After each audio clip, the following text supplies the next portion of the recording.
L'hydrogène du Mali est là. Les recherches sur le site de Boura Kébougou à Kati ont prouvé que notre sous-sol regorge de l'hydrogène pur. Et c'est cette bonne nouvelle que le directeur général de Petromali ramène de sa visite de chantier. Abbas Fambouri Traoré et Aliou Touré étaient nos envoyés spéciaux à Boura Kébougou.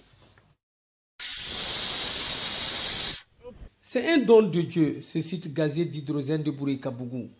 Et cette visite du président de Petroma dans ce village, à 70 km de Bamako, avait comme objectif de s'enquérir de la cadence des travaux de l'exceptionnel projet d'exploitation de l'hydrogène.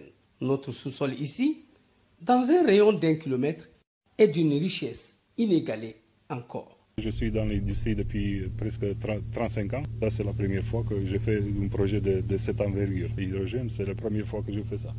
Si on regarde d'abord par rapport à l'exploration qui se fait au niveau du pétrole et du gaz, que tu as une chance de réussite de 2 sur 6, 2 sur 10, ici c'est 100%. Déjà, un trou est en essai d'exploitation.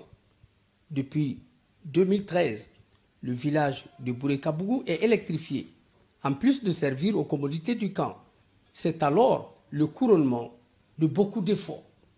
Au-delà de l'alimentation du village de Boura Kébougou en électricité, on essaie de voir ce qui est là aujourd'hui en gaz, si ça ne peut pas produire de l'électricité pour tout le Mali, et si on ne peut même pas l'utiliser pour faire une station à hydrogène, pour des véhicules à hydrogène, et pourquoi pas un jour des trains à hydrogène.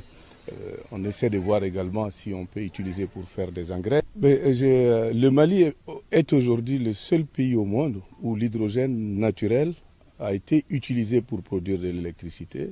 Et le Mali est aussi aujourd'hui le seul pays au monde où on produit de l'hydrogène par des sondages et des forages pétroliers et gaziers. Et ça, pour moi, c'est quelque chose qui peut permettre aux Maliens de commencer à espérer des meilleurs lendemains, Inch'Allah. C'est dire qu'avec l'hydrogène à Boura Kébougou, très bientôt, un nouvel espoir brillera sur notre pays.